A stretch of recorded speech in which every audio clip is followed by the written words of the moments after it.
Good afternoon.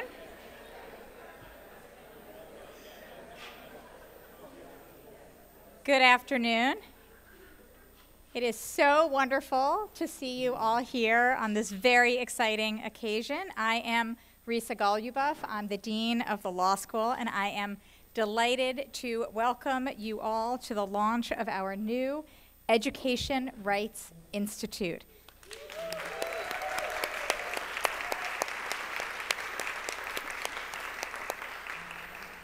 I want to thank everyone who made today possible, most especially Kimberly Robinson, who none of this would exist but for the amazing Kimberly Robinson. So we're going to clap again for Kimberly.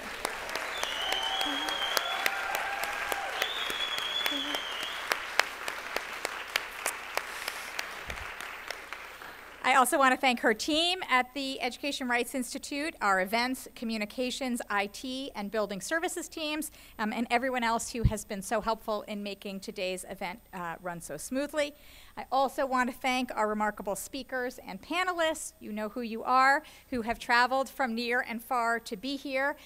We cannot wait to hear what you have to say. And I want to thank all of you in the audience who have traveled from out of town to be here today. It would not be an event with this much energy and excitement without all of you here to participate in it. I also want to thank the anonymous donor whose generosity has made it possible to realize Kimberly's vision of an institute that will be able to imagine and enact real positive change in the American education system. So most of the program is going to be about education, as it should be, but I thought that for my couple of minutes, I would just take a somewhat broader perspective. So I am a civil rights historian by training, and I have spent a lot of my academic career thinking about how we create legal and social change in the world. And I think it's often easy to think that change happens as the result of a couple of really famous people. In law school, that often takes the form of Supreme Court justices, maybe other judges, maybe a famous lawyer like Thurgood Marshall or Ruth Bader Ginsburg, even before they become justices. But the main thing I have taken away from my own scholarship is how many people it takes to make legal and social change. It takes an individual or a group of people identifying problems of their own that they are facing. It takes them going to others, lawyers or policymakers or elected officials, to say something needs to be done about these problems. It takes institutions and resources and lawyers and scholars and political, social, legal, and intellectual change that enable all of this to happen.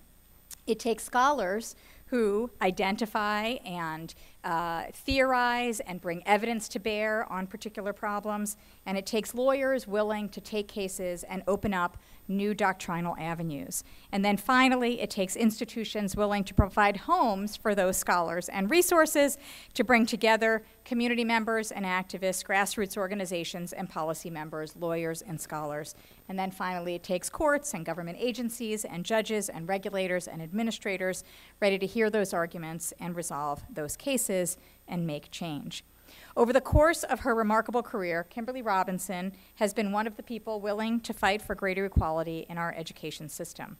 She has been one of the lawyers seeking to make positive change, both as an education litigation attorney at the firm now known as Hogan Lovells, and as a member of the General Counsel's Office at the U.S. Department of Education.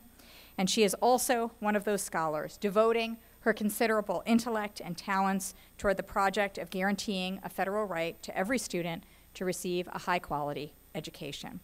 So I could not be more delighted that through Kimberly's efforts, we now have an Education Rights Institute that will bring so many of these groups of people who help make social change together. Researchers investigating the critical components of a high-quality education and the opportunity gaps that school districts face. Scholars who provide evidence for and stimulate and engage in public debate surrounding a federal right to a high-quality education, and lawyers who work with school districts to implement effective remedies and produce effective change. I will say, this law school and this university were founded to serve the public. They imagined a different public. They imagined different people sitting in this room, But we still serve the public, and I think one of the ways that we do so is to create resources like this for scholars and lawyers to be able to create change. And so I am honored that we are part of Kimberly's vision and her project. I'm also honored that the law school will serve as home to the Education Rights Institute as part of the larger web of scholarship, teaching, law, and policy around K-12 education that stretches across so much of the University of Virginia with the goal of expanding educational opportunities for all children. This includes Jim Ryan, UVA's president and an education law scholar himself, from whom you'll hear in a minute, and I'll give a longer introduction. This includes clinicians and scholars and teachers here at the law school, many of whom are in this room, and I hope you will meet. This includes the experts at the School of Education and Human Development and at the Frank Batten School of Leadership and Public Policy, at the Equity Center, and in so many other offices, programs, lecture halls, and meeting spaces at the university. It is the work of all of these people and more, in conjunction, of course, with the teachers, administrators, students, and families who fill our schools, who will bring positive change to our education system. So it is my hope that when the story of securing a high-quality education for all is written by the historians of the future, they will describe the critical role that the Education Rights Institute played in the process as a provider of resources and a creator of new and relevant knowledge, as a hub and amplifier for crucially important legal and social change. So it is now my honor to introduce my friend and boss, UVA President Jim Ryan. Jim needs no introduction, certainly not in this room, so I will be short and sweet. Jim is the 9th president of UVA and a leading expert on law and education. He is an honors graduate of both Yale University and this law school. He began his academic career here at the law school, where he was the Matheson and Morgenthau Distinguished Professor of Law. He served as the vice dean, and he founded and led our program in law and public service.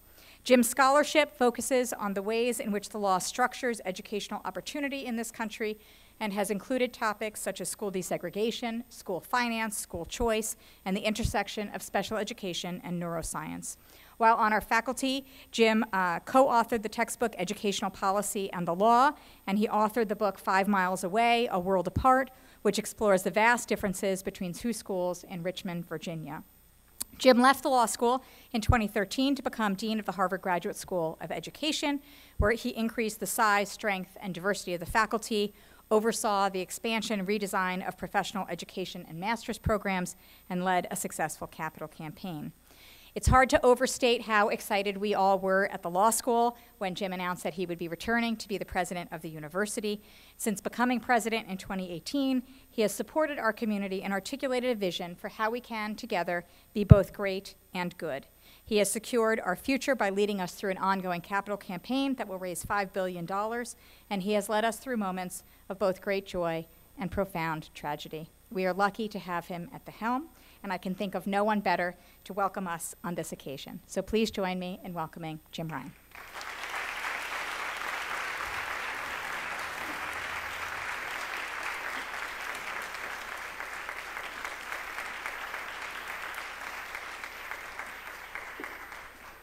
Thank you, Risa, for that great introduction. I learned this morning that it's National Bosses Day, so I'm thinking that there are probably flowers. Yeah, that's what I thought. So welcome, everyone. It's great to see all of you and to see so many old friends in the audience. I want to just spend a few moments talking about why I'm so excited about the Education Rights Institute. But first, I will tell you I'm incredibly relieved because of the Education Rights Institute. So Kimberly and I go back a very long way. We work in the same field and have known each other for a very long time, and I begged and pleaded for her to come to UVA for years, and so I was thrilled when she finally said yes. And so I got a call from her, a voicemail from her, I don't know how long ago, it was 6, 8 months, could have been 9 months, saying, I need to talk to you. And normally those calls are not good news. And so I thought, oh no, don't tell me that you're leaving. And so I was thinking, so I called her back and played phone tag for a while, and I called back and she answered, and I was like, tell me you're not leaving. And she said, no, we just got this huge gift to create the Education Rights Institute. And I was like, that's the opposite of leaving. So I am relieved for that reason. I'm also thrilled because I think the work that this institute is going to do is so important. As Risa described, before I did something that I vowed I would never do, which is to become a higher ed administrator, I wrote and taught about law and education. And back in 2010, I wrote this book that Risa mentioned called 5 Miles Away, A World Apart, which literally several people have read. Some of them outside of my family. I would say the main thesis of the book was save the cities, spare the suburbs. And the point was that there have been numerous educational reform efforts focused on mostly urban areas. But each one of those reform efforts, whether it's through desegregation, school finance reform, or school choice, had one thing in common, which was that no matter what happened within the urban areas, the suburbs would be left alone. That is, there would be no sacrifice required of suburban autonomy, suburban resources. So if you look at school desegregation, the Supreme Court eventually became quite aggressive in ordering integration until time came to have integration across school district lines. Then they made it next to impossible to desegregate the Detroit metropolitan area, which would have required including the suburbs. Then if you look at San Antonio versus Rodriguez, the leading school finance case in the US Supreme Court, they ruled that it does not violate the Constitution for there to be unequal funding across localities, and that they could not order equalization across school districts based on the tradition of local control. If you look at the realm of policy rather than law, and you look at most school choice programs, especially, or if you just focus on public school choice programs, most, if not all of them, allow for some school choice, but most of it is within the same district. Now, this was 13 years ago. The world has gotten a little bit more complicated. The suburbs have become more diverse. It's slightly messier. It's not as neat as it might have been 13 years ago. But the fundamental cause of a lot of these disparities is because of the tradition of local and state control. Education is left to the states and left to localities. And so if you want to understand why there are so many disparities, why there are opportunity gaps, why the resources are different, you have to recognize that that's a key part of it. So you have vast inequalities in resources within states, so across school districts, but you also have vast inequalities across states. Well, obviously the root cause of that is because some states have more resources than others, and some states care more about education than others. And typically people would say, well, there's no solution to this because the only possible solution to this would be a federal right to education, and most people stop right there, but not Kimberly. And that's the genesis of the Education Rights Institute. So this institute is going to be important because I know part of it will be focusing on research that really explains the impact, not just to individuals and their families, but to the rest of society because of these opportunity gaps in education. It will also work with school districts so that they understand both the opportunities and the responsibilities under current federal law, and it will have scholarship devoted to making the case for a federal right to a high-quality education. None of this will be easy. But if there were anyone I would bet on in terms of being able to make a dent and make progress on this, it is Kimberly. Like I said, we have known each other for quite a while. She is a graduate of UVA, where she was an Eccles Scholar, and is a cum laude graduate of Harvard Law School. As Risa mentioned, she worked in the Department of Education and then as an education attorney with Hogan and Hartson. She has been a chaired professor here and is a prolific scholar, but also an outstanding teacher, and recently won an all-university teaching award. I don't know anyone who works harder. I don't know anyone who cares more about the importance of the issues that she writes about, and I don't know anyone who cares as much about actually making a difference on the ground. So she is exactly the right person to be running this institute, and it is an honor to be here to celebrate the launch of an institute and celebrate my friend and colleague, Kimberly. So I will turn it over to you now. Thank you.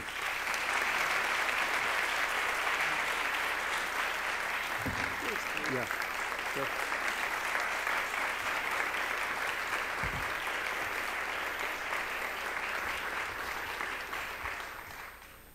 Thank you, Jim. You raise this. All right. All right. Each and every student should have access to a high-quality education that prepares them to be college and career-ready and engaged citizens. And that is why we are launching the Education Rights Institute today. So I'm going to begin with a story. And it's a story about a little girl. She is hardworking, she's bright, and she really enjoys school. But her parents start to notice that even though she's getting good grades, she's not really that challenged in her school. Meanwhile, her brother is facing challenges, but they are not of the academic variety. He starts to experience bullying in school. And one day, the 3rd grader and the 6th grader get off of the school bus to walk the 3 blocks that they usually walk home to school. And they notice that some boys are following them who don't usually follow them. So they keep walking, and the boys keep following, but at a distance. The little girl and the little boy start to realize that they are likely there to beat up the brother. And the little girl loves her brother, and she wants to help. So she runs ahead to the house. She goes into the kitchen, and she grabs a butcher knife, the size of her forearm. She comes out of the house to the front porch, and she sees her brother backed up against the stairs with the 3 boys coming at him. And so the little girl charges at the 3 boys with the knife swinging. They, realizing that this is not going to go as they thought, then flee the scene. And the little girl and little boy, badly shaken, go inside their house. Their parents start to realize that they probably need to think about a new school for their children. And so they begin to look into other options for their 3rd and 6th grader. Eventually, they find a place in another state and decide to move. And both parents make sacrifices to make this move happen. So the father leaves behind a city where his career would have had far more opportunities for advancement and the financial benefits that that would have brought. And the mother leaves behind her sister, 2 nieces, and a nephew. And the entire family leaves behind a community they know and love. So they move to this new place and are to go to better schools. But there's a catch. In the new school, there's tracking. Now, for those of you who are unfamiliar with the term tracking, tracking involves placing students in different classrooms or groups based on perceived ability and past performance. Oftentimes, the best and brightest teachers get placed with the highest tracks, and the worst teachers are placed in the lowest tracks. And so they take the measure of this little girl, and they decide that she's average. She's average, and so they placed her in an average group where they think that she belongs. Now, the 3rd grader knows that she's been identified as average, and she doesn't believe that she belongs there. So she begins to work to prove herself to her teachers and classmates that she belongs in the most rigorous classes and with the best teachers. And so by middle school, she's succeeded. She's able to get access to the most rigorous classes and the most demanding curriculum. And she starts to thrive academically, goes off to high school, and then eventually attends the University of Virginia, where she studies under the likes of professors such as Julian Bond, who began to explain to her some of the many lessons her parents were teaching her about the civil rights movement, both the past struggles and the present struggles. That little girl stands before you today. And I stand before you launching the Education Rights Institute because no family should ever have to move to get a high-quality education for their family. Not only that, our family was one of the fortunate ones. We had the means to choose to move to someplace else that would give us better schools. But whether it's rural Appalachia or inner city Oakland, many families cannot move to get a high-quality education for their children. And so each day, they put them on a school bus or they drop them off at a school that they are unsatisfied with. I believe the Rodriguez decision, San Antonio Independent School District versus Rodriguez, is one of the key reasons for that, because that decision closed the federal courthouse doors to challenging disparities in educational opportunity. The case held that there is not a federal right to education in our nation, and so, as President Ryan explained, have left education to the province and decision of the states and localities. I believe that the Rodriguez decision was as wrongly decided as Plessy versus Ferguson. And I hope one day that it will be as vilified as that decision. I not only think that we need a federal right to education, but we need a broad array of tools that give access to all students to a high-quality education. And so it is no accident that 50 years after Rodriguez, as the types of disparities that were challenged in that case persist, that we are launching the Education Rights Institute today. We will have 3 aims at the Institute. The first aim is to elevate scholarship about a high-quality education that prepares all students to be college and career ready and engaged citizens. We not only will focus on a federal right to education, but an array of law reforms that would advance equal educational opportunity. Second, we will be identifying the key elements of a high-quality education and the best research around those elements and the opportunity gaps that many students experience along the lines of race, class, national origin, and geography, and the delivery of such components as a high-quality teacher, excellent facilities. We will be identifying all of those elements, as well as highlighting federal resources that are available to districts to help close those gaps. And finally, we will be helping students and districts to understand their rights under Title VI of the Civil Rights Act of 1964. That statute prohibits any recipient of federal financial assistance from discriminating on the basis of race, color, and national origin. Many understand that statute to prohibit intentional discrimination, but the regulations also require you not to take action that has the effect of discriminating. And oftentimes that aspect of the statute is overlooked. So we will be elevating that statute and helping districts understand the obligations that they have to enforce that statute. Ultimately, the Education Rights Institute aims to make an equal educational opportunity a reality for each and every student.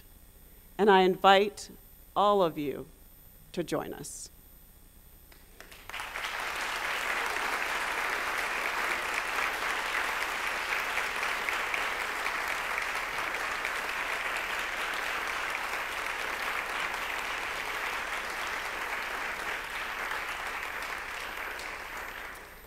So before I introduce my wonderful staff that's going to help implement this mission, I first just have to thank Risa Goluboff, who's been an incredibly supportive and enthusiastic dean.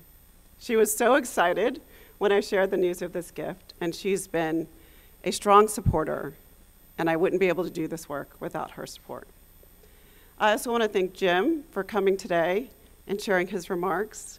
His work has inspired my own, and I am grateful for his leadership in higher education, as well as a scholar who thinks deeply about education and asks the big questions. And last but not least, I have to thank my husband, Suad Robinson. He has been an incredible supporter since we first met.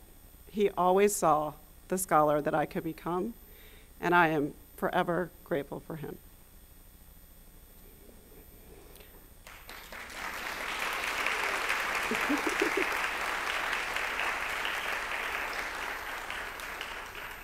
And now I'm very excited to introduce my staff who can come join me.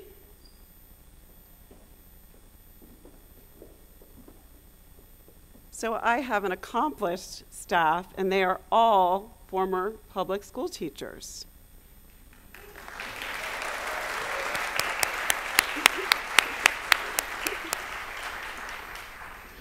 They all have a deep commitment to ERI's core mission, and I am excited to have them work with me each day. So first, I'm going to introduce today Herbert Jones. She is our Director of Programming. She's an experienced civil rights attorney and also has a master's degree in school administration. She is a wife and proud public school parent, and we are excited to have her on the team. You can do the wave.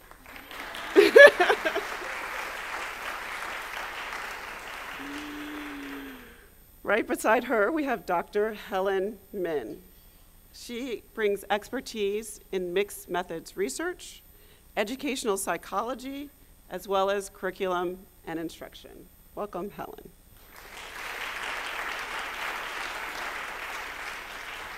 And last but not least, we have Dr. Sarah Beach. I've had the privilege of teaching Sarah in the classroom, and she came over from the School of Public Policy, but she gave the law students a run for their money. She brings expertise in critical perspectives, K-12 assessment, accountability, and student success. Welcome, Sarah. All right, as they take their seats, I do want to note that we are live streaming the event. So we are going to be posting it if you or want to watch it at a later point, because you have to go to class. I do know the students have some classes. We will be posting the full event at a later point. And now, without further ado, it is my privilege to introduce our keynote speaker, Dr. Suad Nasir. Dr. Nasir is the 6th president of the Spencer Foundation, which funds education research nationally. Prior to joining the Spencer Foundation, she held a faculty appointment in education and African American studies at the University of California, Berkeley, where she also served as the chair of African American studies and then later as vice chancellor for equity and inclusion. She also has served on the faculty of the Stanford Graduate School of Education. Dr. Nasir's research examines the racialized and cultural nature of learning and schooling, with a particular focus on the experiences of African American students in schools and communities. She recently co-edited the Handbook of the Cultural Foundations of Learning and We Dare Say Love, Supporting Achievement in the Educational Life of Black Boys. She is also the author of Racialized Identities, Race and Achievement for African American Youth, published by Stanford University Press in 2012. Dr. Nasir is a member of the American Academy of Arts and Sciences and the National Academy of Education. She is a fellow of the American Educational Research Association and the International Society for the Learning Sciences, and is a past president of the American Educational Research Association.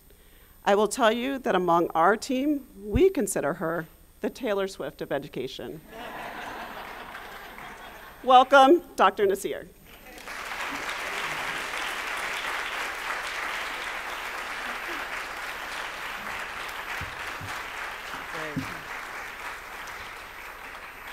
Thank you. I'm gonna use that, the Taylor Swift of education. set my timer so I know how much over I'm going. Good afternoon. Really honored to be here with you and to celebrate the launch of the Education Rights Institute. Grateful for the invitation to share a few thoughts and to be among such brilliant and esteemed colleagues and friends. I'm especially honored because I believe this institute speaks to two really important purposes, both of which are critical right now. First, it speaks to the need for us to reframe how we think and talk about equity in education. Centering the notions of rights is an unequivocal move that says that a high-quality, rigorous education is not a privilege to be held for a few as kind of an individual good, but rather is a fundamental basic right that should and must be accorded to everyone as a collective good. And second, it speaks to the need in the field of education research to create spaces for deeper and more abiding connections between scholars, system leaders, litigators, advocates, teachers, and ultimately families and communities. And to have our research be informed in fundamental ways by these connections, and thus to be more useful to the folks we hope to serve with our scholarship. Our goal to provide a robust education to all people isn't solely for the benefit of those individuals and families who currently don't have full access. Don't get me wrong, of course, we know that education matters for a host of economic and well-being metrics. But if we are seeing high-quality education as a collective good, then the benefit is also a collective one. We all do better. Our society does better when all communities and young people have the opportunity to develop their full potential. In other words, we don't do equity work as a charity for those less fortunate. We do equity work because the very health of the future of our society and our democracy depends upon it. But we are very far from that now. And to get to a vision of an education system that works for all of us, I believe, is all hands on deck work. And there's a role for each of us. My passion for education and my fascination with understanding how we divvy opportunity by race and geography began in high school. I went to El Cerrito High School in El Cerrito, California. Go Gauchos. It was a medium-sized urban public high school perched at the base of the hills in the San Francisco Bay Area. The student population was quite diverse. I don't know the exact demographics, and I couldn't find it online, but probably about equal parts Black, white, and Asian, with a slightly smaller percentage of Latinx students.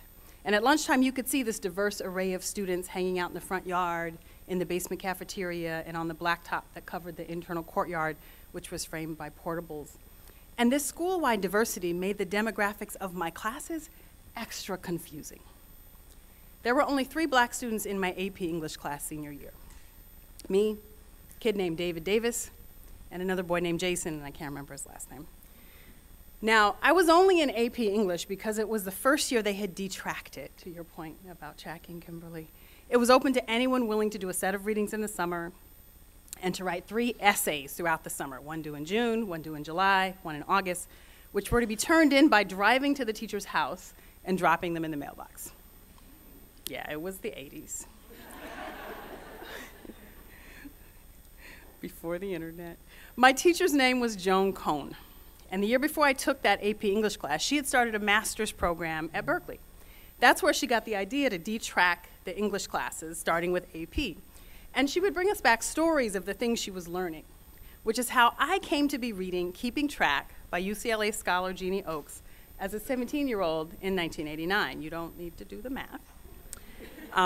I'm assuming many of you have read this classic text, but in case you haven't, the book documents the pervasiveness of tracking or ability grouping and the ways that grouping students by ability reinforces racial bias over and over again across time and space in schools and districts across America, putting Black and Latinx and Indigenous students in remedial courses with underqualified teachers and rote and often mind-numbing work, while white and in many places Asian students were placed in college-bound and AP courses with well-prepared teachers and intellectually stimulating content that engaged and developed their critical thinking. And I saw my school reflected in that book. It was an aha moment for me, the first I'd ever had that was inspired by research. So that's why there are so few of my friends in my classes. And that's why I had to fight so hard with my counselor freshman year to be placed into geometry. It would be years before I set out to become a scholar of education myself, but that was my introduction to the power of research to reflect our world back to us with the goal of making it better. Books like Keeping Track pointed to the ways in which school segregation was an equity problem and illustrated with data the multiple ways in which separate is inherently unequal. But I will note that my school was actually quite integrated at the school level. It was at the classroom level where segregation occurred. This was one of the many ways in which Brown was subverted in his implementation to continue to reproduce segregation-era disparities in access. Racism is highly adaptive. We hosted a conference last month at the foundation where one of the attendees told a story that floored the entire room. He talked about going into a third grade class and teaching them about Brown versus Board of Education and telling them about how the goal of it was to get rid of separate schools and create equality and integration. And when he finished, a little girl raised her hand and said, "But wait, I don't understand." And she looked around her classroom of all black and brown faces. "I thought you said we won." She couldn't fathom how, if we had won Brown, why her school was still so segregated. And we could ask, why are schools more segregated now than when Brown versus Board passed in 1954? We know that the high point of integration happened in the late 1980s, and since then, the share of segregated non-white schools, those schools with only 0 to 10% white students, more than tripled in the United States. White and Latinx students are the most segregated. White students on average attend schools where 69% of the students are white. Latinx on average attend schools where 55% of the students are Latinx. And we know that this kind of racial segregation is accompanied by socioeconomic segregation. Poor students attend school with other poor students. Wealthy students attend school with other wealthy students. Schools have effectively re-segregated. This year, as you know, marks the 70th year anniversary of Brown. It is an opportune time to take stock a bit on the project of school integration, especially in light of the ambitious goals of the Education Rights Institute. In her presidential address in August at the American Sociological Association meeting, Professor Prudence Carter offered her reflections on the legacy of Brown. And in some ways, this talk is inspired by her talk. It's like my reflections on her reflections. No, she takes no responsibility for anything I say. She talked about Brown as having led to unrealized integration, as opposed to realized integration, the realized integration we could have had, but which would have required a fundamental change in the process that underlies resource distribution. We never truly address the kinds of resource distributions that true equity would require, and certainly have not considered what true redress or repair looks like for long-standing historical and economic harms, what Gloria Ladson-Billings has written about as the education debt. But Professor Carter talked about two other aspects of what realized integration might have consisted of, factors which go unacknowledged when we focus only on the movement of bodies and the diversity of spaces. First, she talked about what she called relational equity. By that, she was referring to how education institutions make us feel, the feeling of being of and not just at an institution. In other words, she argued that true integration would attend to the deeper processes of belonging and not just representation. And second, she argued that true integration, realized integration, would need to include epistemic diversity. And I know that's a heady word, you know, she's real smart.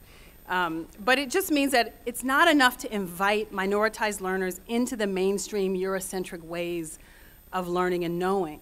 Rather, true integration would also mean that we recognize, reward, and grow multiple ways of knowing and understanding the world.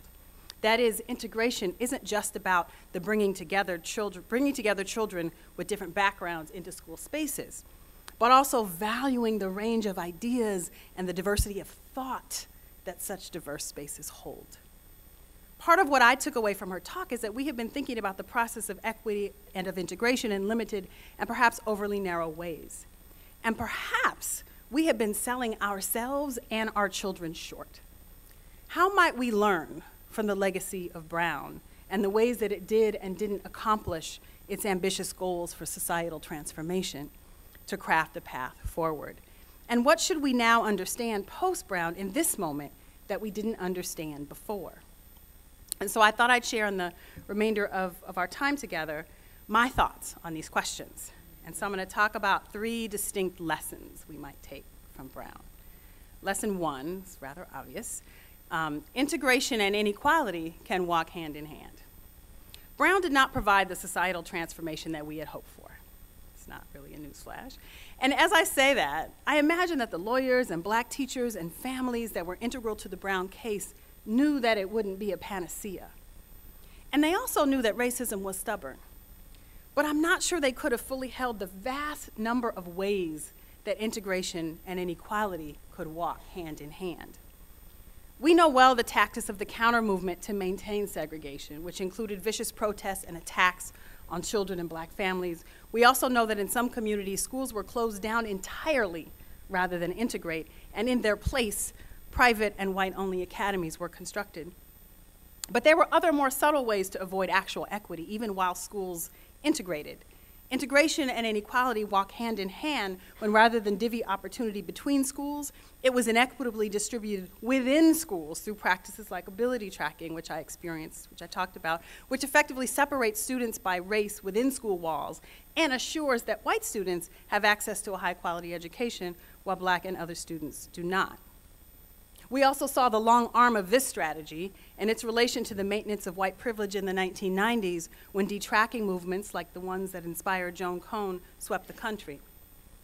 Just as quickly as schools started to work to detrack, white parents protested vigorously to maintain systems of tracking. Why? Because in a zero-sum game world where we assume there is not enough good stuff to go around, privilege protects itself. What are the implications of this? I imagine it means that changing our collective sensibility around what is good for us all is of central importance. And probably one of the critical aspects of that is releasing a zero-sum game mentality. Heather McGhee, in the book The Sum of Us, writes about how detrimental a zero-sum game worldview has been for progress in American society. She looks over time at several major public issues: access to good jobs and pensions, purchasing a home, clean air, access to high-quality schools. And for each issue, she notes how racism at key moments in history prevented an opening of access right when it would have served black folks or folks from other marginalized groups. And in thus closing down the access for black people, access was also shut down for poor whites and others, women who might benefit, thus creating structures that worked against the goal of having a prosperous society. Her point is that everyone loses when we double down on inequality, both materially and psychologically. That'd be a whole nother talk. One of the greatest lies, she argues, is that supporting one group comes at the cost of the well-being of other groups. She writes, "The task ahead, then, is to unwind this idea of a fixed quantity of prosperity and replace it with what I've come to call solidarity dividends, gains available to everyone when they unite across racial lines in the form of higher wages, cleaner air, and better funded schools. This is a profound argument for creating systems that provide ways for many folks and communities to succeed and thrive. And that must be at the base of how we imagine the kinds of society and education systems that are possible." Lesson number 2, we cannot sacrifice the children for the social project. We also learned, and I dare say we learned this too late, that our quest for a better and more equitable society through the integration of schools came at the sacrifice of the well-being of black children. I believe that those who were behind the scenes in the Brown decision, the advocates and lawyers and school leaders and educators that risked life and limb to serve as witnesses and advocates, always knew there would be unintended consequences. And I imagine that in spite of that, they hoped for the best. W.E.B. Du Bois foreshadowed some of this in his classic piece in 1935 entitled, "Does the Negro Need Separate Schools?" He concludes the article as follows, quote, "To sum this up, theoretically, the Negro needs neither segregated schools nor mixed schools. What the Negro needs is education. What he must remember is that there is no magic either in mixed schools or in segregated schools. A mixed school with poor and unsympathetic teachers, with hostile public opinion, and no teaching of truth concerning black folk is bad. A segregated school with ignorant placeholders, inadequate equipment, poor salaries, and wretched housing is equally bad. Other things being equal, the mixed school is broader is the broader, more natural basis for the education of all youth. It gives wider context, it inspires greater self-confidence, and suppresses the inferiority complex. But other things are seldom equal. And in that case, sympathy, knowledge, and the truth outweigh all that mixed schools can offer. He articulates the dilemma clearly, and in some ways calls out what we are seeing today in many places: unsympathetic teachers, hostile public opinion, and no teaching of truth concerning black folk. And today we would add indigenous folk, immigrants, differently able folk, LGBTQ, etc. I spent a lot of my career writing and thinking about learning and about how identity and learning are inseparable and about what it looks like in learning spaces for black children where there is love and connection. What W.E. Du Bois is talking about and cautioning us against is everyday harm. The kind that undermines one's sense of competence, connection, and identity over time, the kind that alienates a young person from themselves and their community and asks them to check both at the door in order to learn. But in addition to these kinds of mundane and everyday harms, the kind I remember, the kind I watched my children manage through, I think often of the children who were integrators, the children who were on the front lines of integration. And I think of that picture of Ruby Bridges, the 6-year-old who integrated a white elementary school in Louisiana in 1960, 6 years after the passage of Brown, where the mob violence was so extreme that she had to be escorted in by the U.S. Marshal. What must have happened once she entered those schoolhouse doors? What assaults to her person, to her intelligence, to her sense of safety and positive regard in the world must she have endured? And then I think about how that happened for so many children at the front lines of integration all across the South and in all kinds of institutions in the North as well. Because what we also know is that we lost those who were the protectors and nurturers of black children, black teachers. I and many others have written about the power of black teachers and have documented the kinds of nurturing and holistic spaces that can be created in classrooms and in learning settings outside of school when teaching is undergirded by a fundamental belief in the promise and brilliance of black children. Vanessa Settle Walker documents this at an institutional level in her work and his historical work on black schools in the segregated South, and the ways in which teachers in those schools believed in students' highest potential, how teachers were in and of the community, how they trained an entire generation to believe in the power of voice and civic engagement. In fact, Vanessa has argued that those teachers created the civil rights generation and that they did so intentionally with incredible foresight.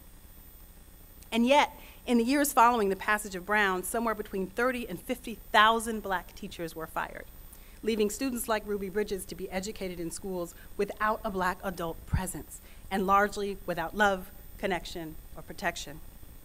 And this is critical for learning, right? What we know from the science of learning is that cognitive, social, emotional, and identity processes are deeply intertwined. Emotional needs for safety and belonging are key components of the learning process. When a sense of belonging and emotional safety are present, learners are better able to engage, learn, and develop identities as learners. And so as we consider our directions forward, it is clear to me that we must not continue to sacrifice black, brown, indigenous, and other children. That first and foremost, they need and deserve educational environments where their potential is both believed in and nurtured, where they learn about their history, where their culture and community is welcomed and held in high regard. Because there is no way we can build equity upon deficit notions of families, young people, and their communities. Lesson 3, final one, dream bigger. I think Brown is a cautionary tale for us to dream bigger. I mentioned Vanessa Settle Walker's work a moment ago on her studies of a segregated black school in the South. It's a beautiful book, must read, you gotta read it. But Vanessa tells a story of going all around the country after that study, lecturing about her findings and having old black people all across the South say, I went to a school just like that. My school did that too.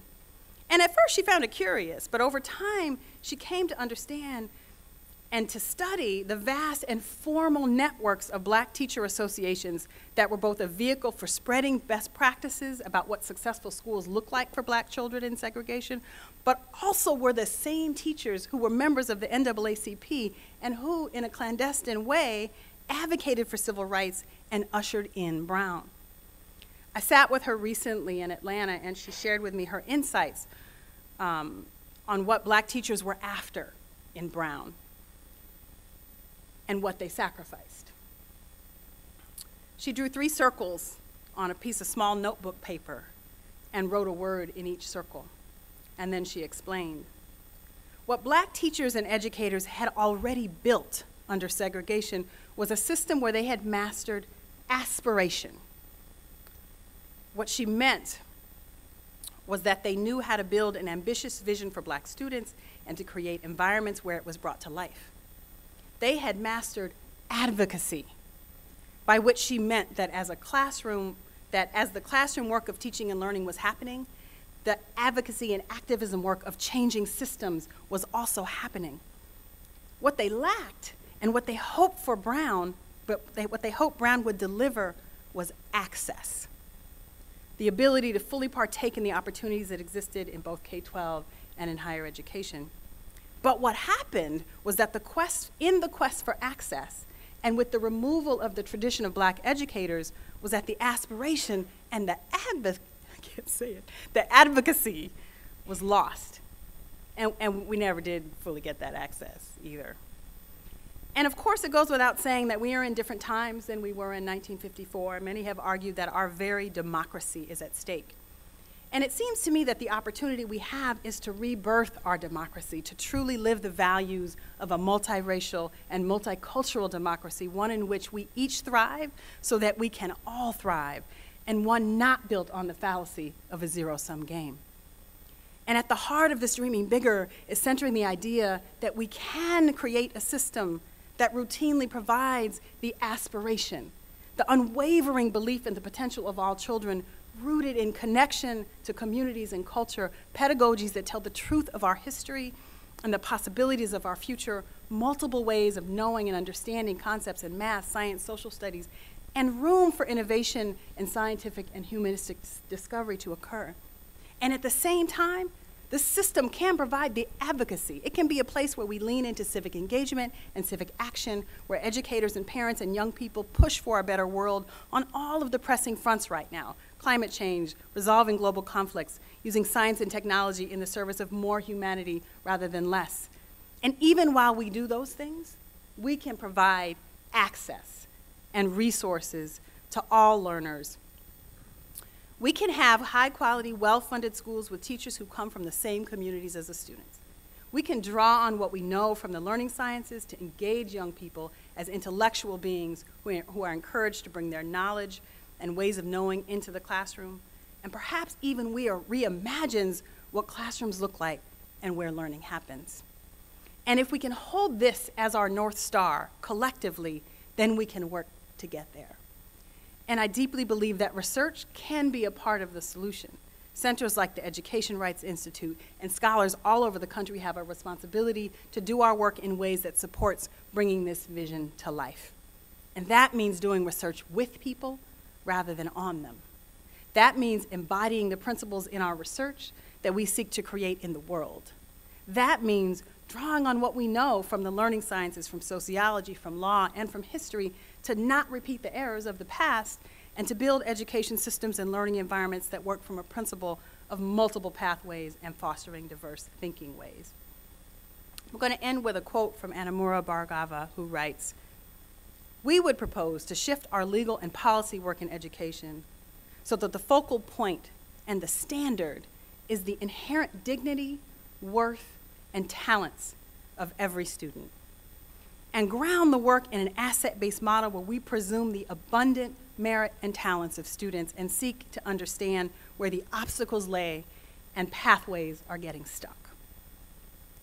What she is suggesting is that a reframe is needed on what systems of education are for and of how they do their work. I invite us all to take seriously this need to reframe, to rethink, and to recreate. That is the work of our time. That is the work it will take all of us to do. And Kimberly, congratulate you on the opening of the Institute. Girl, you've got some work to do. and we've got some work to do. Thank you.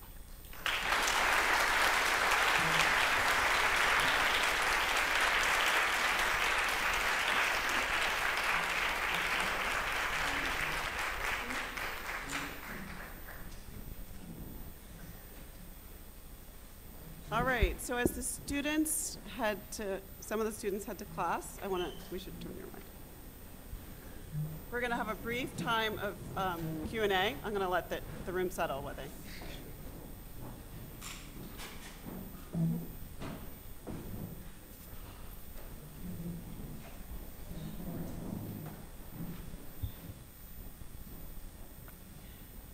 All right, so one of the things that you commented on in your remarks was thinking about a rebirth of our democracy. And as we see the close links that are between education and whether people vote, how do you think about what a rebirth would look like for education? How can education be part of that rebirth?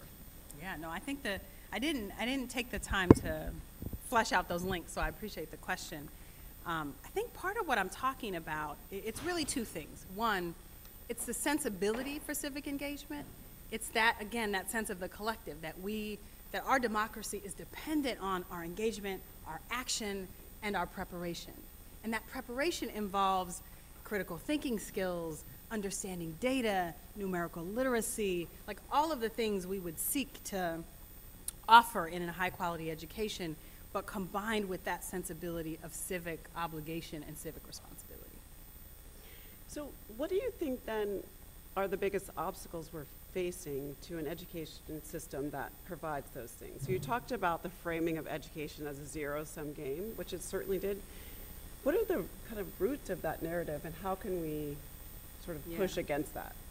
We've abandoned public education as a society. We've abandoned public systems in many ways. So if you look at the funding trends over time, we invest much less robustly in public education systems, again, both K-12 and higher ed. So there's a funding stream that I think is really important. That has lots of tentacles and lots of effects. But if you look at societies where education systems have improved greatly over the last 30 years, and this is from the work of Linda Darling-Hammond at the Learning Policy Institute, there's some clear patterns in what societies invest in. Teacher preparation, making it free or paid, recruiting in kind of the highest quality students into teaching, making teaching a respected profession. I was at a meeting recently where the teacher of the year from Georgia this year talked about, she said that we don't have a teacher retention problem, we have a teacher respect problem. And that really, really struck me. So I think there are a number of factors, but at core, I do think this figuring out what we're saying education is for, who education is for, what purpose it serves in society is like the fundamental first step of what those other investments should and could look like. And it's not new, like we did this before. We didn't do it in a multicultural way so well, but we did do this before as a society in terms of investing in public education and public systems. It's how the US became a superpower to begin with, right? Yes.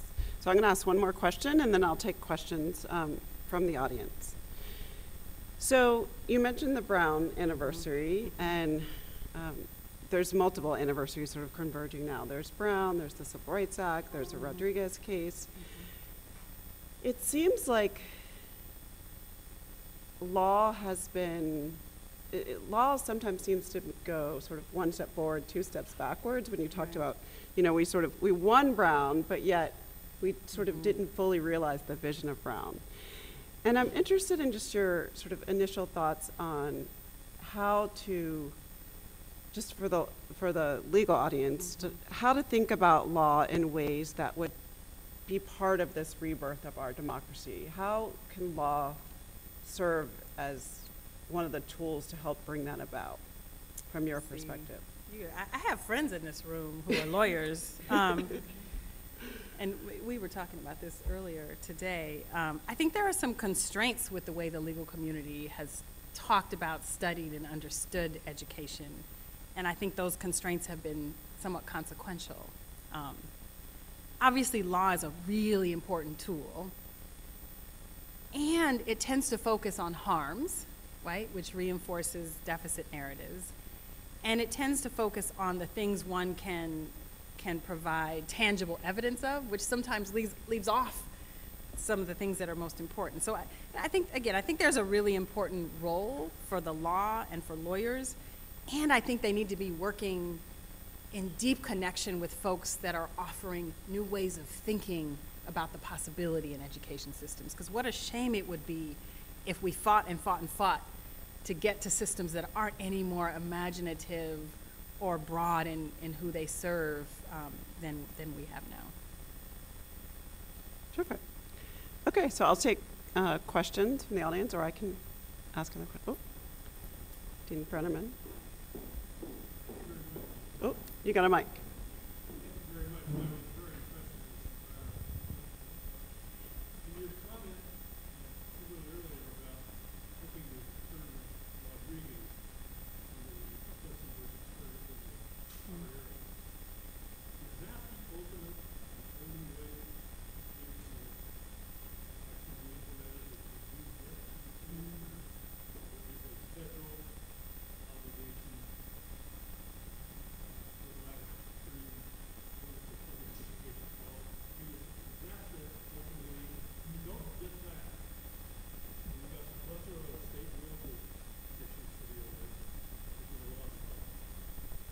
So I'm going to let our keynote go first. Do you want me to go first? Okay, all right, I'll go first. So I actually don't think it's a lost cause if there is not a federal right to education. I think there are many paths that could lead to each and every student having access to a high quality education. A federal right to education is merely one of them.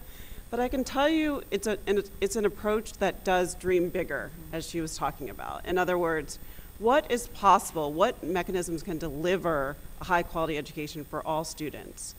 Even if there is a federal right to education, even to a high quality education, there would be a plethora of issues on implementation that would have to be worked out at the state and local level to even realize that.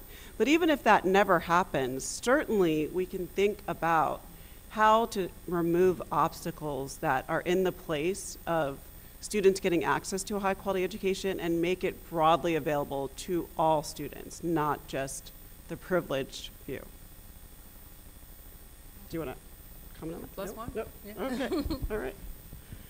Other questions? Oh, other questions, yes. Hi. First of all, congratulations, Professor Robinson, and just thank you all for this great launch.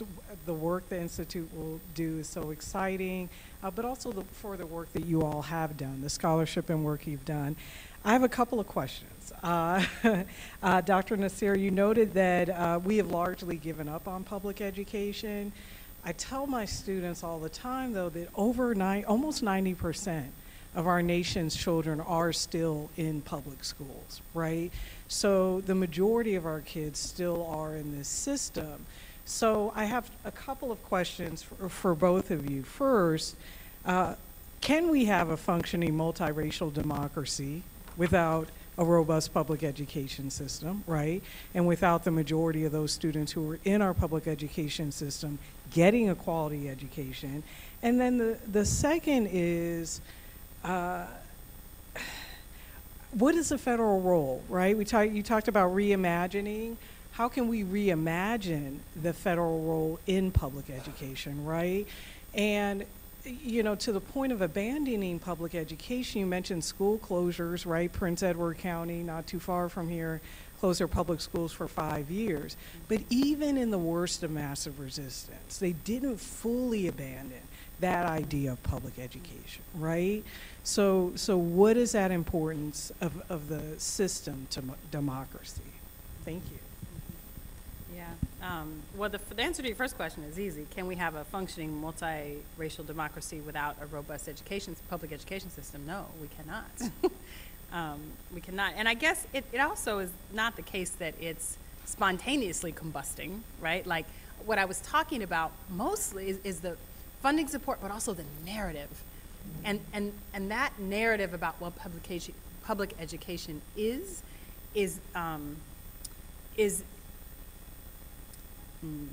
I'm trying to say it in a way that's not too political. It's an intentional, concerted attack on public education as a value in this country. And to your point, your question about what the federal role is, I mean, I think that it's certainly one of the challenges to think about what happens at the federal level, what happens at the state level, what happens at the local level. I don't think it's entirely wrong that education is a local endeavor. It needs to speak to the needs of families and communities. But there are some things we can regulate and support at the federal level, including what we assess and what we're held accountable for. And we've known, that's not new, that that's a really important lever. Like, we've known that and we've acted accordingly. But I think there's a really interesting moment right now around assessment to help us think about understanding in more complex and nuanced ways what students are learning, what learning environments should provide, to have metrics that measure what's in the environment in addition to what students are learning or not learning. So I think there's some space there for the federal role. Yeah, and I'll just add on the federal role, I think we have not fully realized what the federal role could be. In other words, because we keep the federal role in education sort of at the margins, we don't really tap into the support that the federal government can provide for high quality schools. And that's actually one of the issues that we'll be bringing to the forefront, is that there can be a closer partnership between states and the federal government and districts in the federal government that would serve us all better.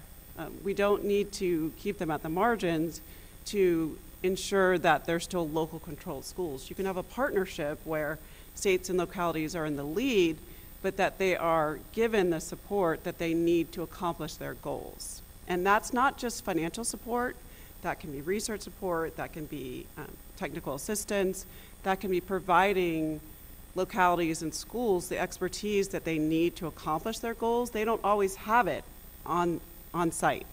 And so providing that expertise can be part of what the federal government can do at scale in a way that you don't want states and localities to have to replicate that over and over. It's much more efficient to draw upon that expertise. So with that, we have just a short break as we transition to the first panel. Let's thank Dr. Nasir for excellent remarks.